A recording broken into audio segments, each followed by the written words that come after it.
जय हिंद। स्वागत है आपका हमारे इसी पाठशाला सेंटर यूट्यूब चैनल में। जैसा कि आपने थंबनेल में पढ़ ही लिया होगा कि छत्तीसगढ़ के पीएससी में है ना, समाज से पूछे गए प्रश्नों को आज हम हल करेंगे और इसके साथ साथ कुछ जो व्यापम में पूछे गए हैं प्रश्न उसको हल करेंगे। ठीक है, तो देखिए हम समाज तो पढ़ के जाते हैं लेकिन पीएससी जो है या व्यापम जो है कुछ अलग तरीके से प्रश्न पूछता है। वही आज हम देखेंगे कि किस प्रकार से पीएससी प्रश्न पूछता है और कितने कितने बार उस प्रश्न को रिपीट किया जाता है। ठीक है, यदि चैनल पे आज आप हमारे नए हैं तो पहले पूरा वीडियो देख लीजिएगा। कंटेंट पसंद आए तो ही चैनल सब्सक्राइब कीजिएगा और वीडियो को लाइक कीजिएगा। ठीक है, तो चलिए स्टार्ट करते हैं आज का टॉपिक। सबसे प्रथम आज देख लीजिए, ये है कि एक मोटिवेशनल है, जैसे आपको इमेज में दिख रहा होगा कि लाइफ आगे बढ़ाने के लिए खुद को चार्ज करना पड़ता है। ठीक है, अपना लाइफ आगे बढ़ाने के लिए हमको खुद को चार्ज करना पड़ता है, कोई और नहीं आएगा हमारे लिए। ठीक है, तो ये था आज का हमारा मोटिवेशनल। अब देखते हैं हमारे मूल प्रश्न पर आते हैं। ये पीएससी में पूछा गया है 2012 में। निम्नलिखित में निहित समासों का उल्लेख कीजिए। देखिए यहाँ पे मैंने क्वेश्चन को जो आंसर है उसको पहले ही मैंने लिख दिया है। ठीक है, पीएससी में आपको यदि कुछ पूछता है तो इतना पूछा जाता है ना, पीएससी में आपको इतना पूछा जाता और कहा जाता कि इसमें समास का उल्लेख कीजिए। ठीक है, तो मरनासन का कौन सा समास होगा? मरनासन में कर्म तत्पुरुष समास होगा। ठीक है, घुड़सवार में कौन सा समास है? तो अधिकरण में पेपर, याद रखिएगा, अधिकरण में पे पर मतलब घोड़े पे सवार। षड ऋतु में कौन सा समास है? द्विगु। अब द्विगु का पहचान क्या है कि उसका जो प्रथम पद है वो संख्यावाची होता है। ठीक है, दिन और रात, दिन और रात में कौन सा समास है? इतरेतर द्वंद्व। ठीक है, द्वंद्व के तीन प्रकार होते हैं, इतरेतर, उसके बाद है वैकल्पिक और समाहार। ठीक है, तो ये द्वंद्व में से इतरेतर द्वंद्व समास। अब ये इतरेतर द्वंद्व क्या होता है, ये हमने आपको एक वीडियो बनाया था समास में, उसमें बहुत अच्छी तरीके से बताया है कि समास में द्वंद्व कितने प्रकार के होते हैं और क्या है। ठीक है, यदि आपको और डिटेल में पढ़ना है तो हमारे वीडियो में आपको उसका डिटेल वीडियो मिल जाएगा। अगला प्रश्न था कि निम्नलिखित समासों का निहित नाम बताइए, है ना। अब इसमें क्या समास है आपको बताना है। यथाशक्ति में कौन सा समास है? तो यथाशक्ति में अवयवी भाव समास है। याद रखिएगा, यथा मतलब जो खर्च ना हो। ठीक है, और अवयवी का अर्थ है वैसे वर्ड जो अपने नाउन या प्रोनाउन के हिसाब से चेंज नहीं होता, वो होता है हमारा अवयवी समास। हरिहर, हरि और हर, ये है आपका इतरेतर द्वंद्व। ठीक है, हरि और हर, इसमें हरि भी है और हर भी है। शरणागत, अधिकरण तत्पुरुष, अधिकरण में पेपर मतलब शरण में आगत या शरण पर आगत। क्या लिखे हमको? में पे पर, अधिकरण का याद है ना, शरणागत हो जाएगा अधिकरण तत्पुरुष। देखिए कभी भी प्रश्न आता है तो केवल तत्पुरुष नहीं पूछेगा, है ना, आपको बोल देगा कि अधिकरण तत्पुरुष है, संप्रदान है, कर्म है, कौन सा है, ये तत्पुरुष में आपको याद होना चाहिए। पंजाब में द्विगु समास, अब किन्हीं को डाउट होगा कि ये पंजाब में द्विगु समास कहाँ से आया, जबकि तो एक नाम है। याद रखिएगा, जो पंजाब का जो नामकरण है वहां बहने वाली नदियों के वजह से हुआ है। अब कैसे, ये देखिएगा, जब भी किसी कोई भी शहर है ना, यदि ये हमारा मान लेते हैं ये हमारा नदी है, ये नदी है, और यदि इस नदी के आसपास कोई शहर है या फिर इस नदी के किनारे कोई शहर बसा है, स्थान बसा है, तो इसको कहते हैं आब। ठीक है, नदी से सटा हुआ कोई शहर है तो उसको हम कहते हैं आब। जैसे आपने सुना होगा दो आब, तीन आब, चार आब, है ना। लेकिन जो पंजाब है वहां 5 नदियों का बहाव है, या फिर पंजाब से 5 नदियां बहती है, इसलिए इसका नाम है पंजाब। और ये हो दे पंच आब, इसका वास्तविक नाम था पंच आब। ठीक है, पंच आब, और ये आपस में जुड़ के हो गया पंजाब। ठीक है, पंजाब हो गया पंच आब या फिर पंजाब, ऐसा बना ये। याद रखिएगा, आब किसको कहते हैं? आब नदी के किनारे वाले हिस्से को या वहां जो बसी जनसंख्या है या शहर को, स्थान को हम आब कहते हैं। कई बार आप सुने हैं दोआब, जहां दो नदियां रहती है और दो नदियों के बीच में, जैसे एक नदी हमने यहां से निकाल दिया, एक नदी यदि यहां से निकाल दिया और इसके बीच में यदि कोई शहर बसा हुआ है, ठीक है, यदि इसके बीच में कोई शहर बसा हुआ है इस प्रकार, तो इस शहर को हम कहेंगे दो आब, क्योंकि इसमें दो नदियां इससे होकर बह रही है, दो नदियों के किनारे है, इसीलिए पंजाब को पंजाब में द्विगु समास है, क्योंकि 5 हमारा क्या चीज है? संख्यावाची है। यथार्थ, सॉरी, यथा समर्थ, समास विग्रह करना याद रखिएगा। यथा सामर्थ्य, ठीक है, समास विग्रह करना है यथा सामर्थ्य, तो यथा सामर्थ्य का हो जाएगा सामर्थ्य के अनुसार, ठीक है। अब पूछा जाएगा कि ये कौन सा समास है, तो ये है हमारा अव्ययी भाव समास, ठीक है। गुरु दक्षिणा, गुरु के लिए दक्षिणा, ठीक है, तो ये हो जाएगा हमारा तत्पुरुष, गुरु के लिए। अष्टाध्यायी, 8 अध्यायों का समाहार, ये हो गया हमारा द्विगु, क्योंकि ये संख्यावाची है। गौरी शंकर, गौरी और शंकर, ये हो गया हमारा द्वंद्व। कौन सा समास हो गया, द्वंद्व समास हो गया, ये द्वंद्व समास हो गया। ऐसे आपको याद रख लेना, ऐसी पीएससी में प्रश्न पूछा जाता है। अगला है निम्नलिखित समस्त पदों का विग्रह कीजिए, मतलब समास को हमको समास विग्रह करके बताना है। युद्ध भूमि, युद्ध के लिए भूमि, युद्ध भूमि, युद्ध के लिए भूमि, ये हमारा हो जाएगा तत्पुरुष समास, ठीक है। गृहस्थ, गृह में स्थित, ये भी हो जाएगा तत्पुरुष समास। लेकिन क्या कौन सा हो जाएगा, कर्ता ने कर्म को करण ने से, ऐसा अब याद करके लिखेंगे तो सब कुछ आपको याद हो जाएगा। यथाशक्ति, शक्ति के अनुसार, ये हो जाएगा हमारा अव्ययी भाव समास। दूसरा है विद्या सागर, विद्या का सागर, ठीक है, विद्या सागर, विद्या का सागर, तो ये कौन सा हो जाएगा, ये हमारा होगा संबंध में, है ना, संबंध तत्पुरुष है, ये संबंध तत्पुरुष है। अगला है निम्न समासों में एक एक उदाहरण लिखिए। अब उदाहरण लिखने को कहा गया था, देखिए ये क्वेश्चन अब बाद में है ना। द्वंद्व का उदाहरण क्या होगा, गौरी शंकर, देखिए आप कुछ भी लिख सकते हैं इसमें, हमने बस ये लिखा है गौरी शंकर। तत्पुरुष को हमने लिखा है गुरु दक्षिणा, कर्मधारा है नीलगाय, बहुब्री में हमने लिखा है नीलकंठ, ठीक है, बहुब्री में हमने लिखा है नीलकंठ, ठीक है। कई बार बच्चे यहाँ फंस जाते हैं कि जो नीलकंठ है वो कर्मधारा है या फिर बहुब्री है। देखिए कर्मधारा समास वैसे समास है जिसमें कुछ विशेषताएं बताई जाती है, जैसे नीला है कंठ, या कंठ की यहाँ पे विशेषता बताई जा रही है। यदि मैं बता रहा हूँ, यदि कोई आप क्वेश्चन आ गया नीलकंठ, और नीलकंठ को कहा गया कि कौन सा समास है ना, यदि कर्मधारा या बहुब्री यदि ऑप्शन में है तो आपको यकीनन बहुब्री लेना है। लेकिन यदि ऑप्शन में बहुब्री नहीं है तो कर्मधारा ही भी आ सकता है। क्यों, देखिए बहुब्री का क्या होता है, ये मैं डेफिनेशन कि ऐसा किसी तीसरे पद, है ना, इसमें ना पहला पद प्रधान होता है ना दूसरा पद प्रधान होता है, किसी तीसरे के बारे में कहा जाता है। और नीलकंठ हमेशा हम नीलाकंठ ना बोल के भगवान शंकर को जानते हैं, इसलिए बहुब्री आ जाएगा, ठीक है। तो जब भी देखिएगा यदि दोनों आ गए, है ना, ऑप्शन में यदि कर्मधारा या बहुब्री दोनों हो गया और नीलकंठ आ गया, है ना, तो ऐसे 3-4 है, मैं आपको बताऊंगा आगे कि 3-4 शब्द ऐसे हैं जिसमें बहुब्री ही लेना पड़ेगा। बहुब्री नहीं रहेगा तब आप कर्मधारा लोगे।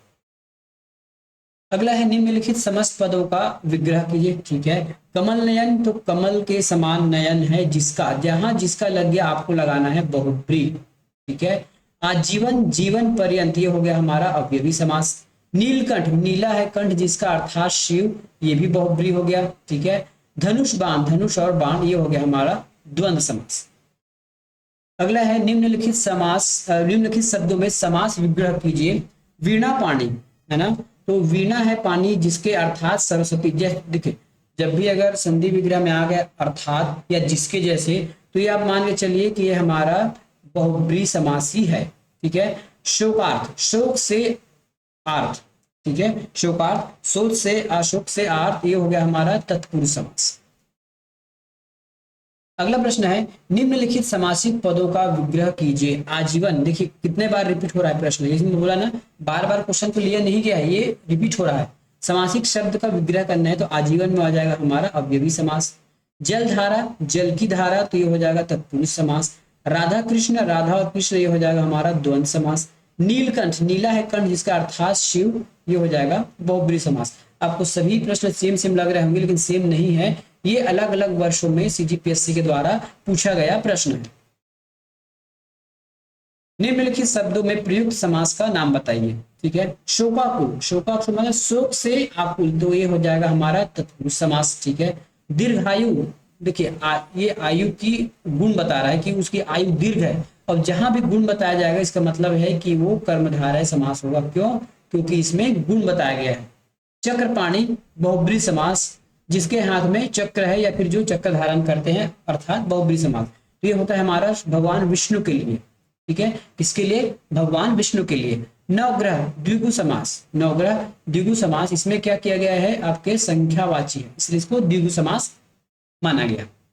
अगला है निम्नलिखित समासिक पदों का विग्रह कर समास का नाम लिखिए। ठीक है, यथाशक्ति, शक्ति के अनुसार, अव्ययी भाव, तुलसी कृत, तुलसी द्वारा कृत, करण तत्पुरुष, शास्त्र निपुण, शास्त्रों में निपुण, अधिकरण तत्पुरुष, पंचानन, पांच है आनंद अर्थात शिव। ये हो गया हमारा बहुब्रीहि समास हो जाएगा ना, यहाँ समास का नाम नहीं लिखा है, ये हो जाएगा बहुब्रीहि समास।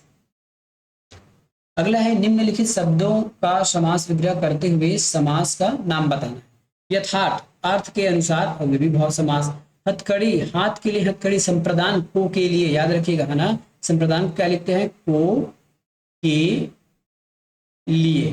ठीक है, को के लिए। दोपहर, यहाँ जो दो है हमारी संख्यावाची है, संख्यावाची अर्थात द्विगु समास। महाराज, महान है जो राजा, वो है कर्मधारय, यहाँ राजा की महानता बताई जा रही है। ठीक है, यहाँ राजा की महानता बताई रही है। अब ये एक प्रश्न आया है हमारे व्यापम के में, व्यापम में पूछा गया है कि समास किसे कहते हैं, दो वर्णों के मेल को, बिल्कुल नहीं, दो वर्णों के मेल को तो हम संधि कहते हैं। ठीक है, दो वाक्यों के मेल को, गलत बात, दो वाक्यों के मेल को भी नहीं कहते, दो शब्दों के मेल को हम समास कहते हैं। ये हमारा उचित आंसर होगा डी, गलत। समास का अर्थ क्या होता है, संक्षेपण, विस्तारण, व्याख्या या प्रयोजन। तो समास, देखिए दो शब्दों को मेल को हम छोटा शब्द बनाते हैं, जैसे जिसके हाथ, जिसका है कंठ नीला, या फिर कंठ है जिसका नीला, इतना लंबा ना बोल के हम क्या कहते हैं, नीलकंठ। तो मतलब हमने इसको छोटा किया, संक्षेप किया, तो ऑप्शन नंबर ए। समास का शाब्दिक अर्थ होता है संक्षेपण। देखिए बार बार क्वेश्चन आया है, मैं बार बार रिपीट करके नहीं लिखा हूं, क्वेश्चन ऐसे ही रिपीट होते रहता है। भाषा में समास का प्रयोजन है कम शब्दों में यथार्थ की प्रसन्नता, कम शब्दों में अर्थ का विस्तार, कम शब्दों में अर्थ का लाघव, उपयुक्त में से कोई नहीं। ठीक है, तो इसका आंसर हो जाएगा हमारा कम शब्दों में अर्थ का विस्तार। ठीक है, प्रच्छन्नता का मतलब होता है शुद्धता। ठीक है, प्रच्छन्नता का मतलब होता है शुद्धता, लेकिन वो शुद्धता तो है, साथ में हमारा मूल उद्देश्य है कि कम शब्दों में अधिक बात कहा जाए, तो ये हमारा सही होगा। हिंदी में समास का अनुशीलन निम्नलिखित में से किसके आधार पर हुआ है, पाली व्याकरण, संस्कृत व्याकरण, अपभ्रंश व्याकरण या उपयुक्त में से सभी। तो ये आंसर आ जाएगा हमारा सी, संस्कृत व्याकरण। संस्कृत व्याकरण से ही हमारा क्या आया है, समास। समास के प्रकार कितने, देखिए अब इसमें समास के प्रकार आपको पूछा जाएगा है ना। जनरली यदि आपको समास का प्रकार पूछा जाए तो आपको लगाना है 6। ठीक है, 6 लगाना है। अब 6 कौन कौन से हैं, ये चाहे तो आप नाम लिख लीजिए या मैं नीचे लिखवा देता हूं, है ना। समास का नाम,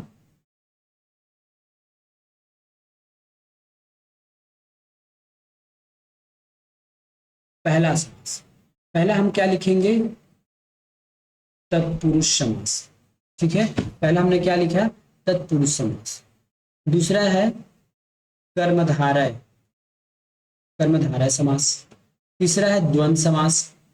ठीक है, चौथा है द्विगु समास, ये द्विगु समास हो गया।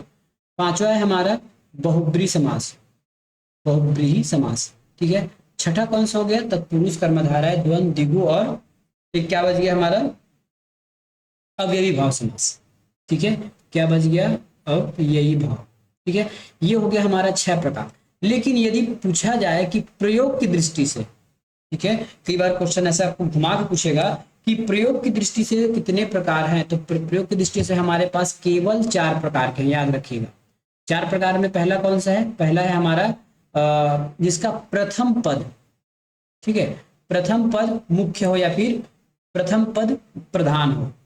ठीक है, प्रथम पद प्रधान हो।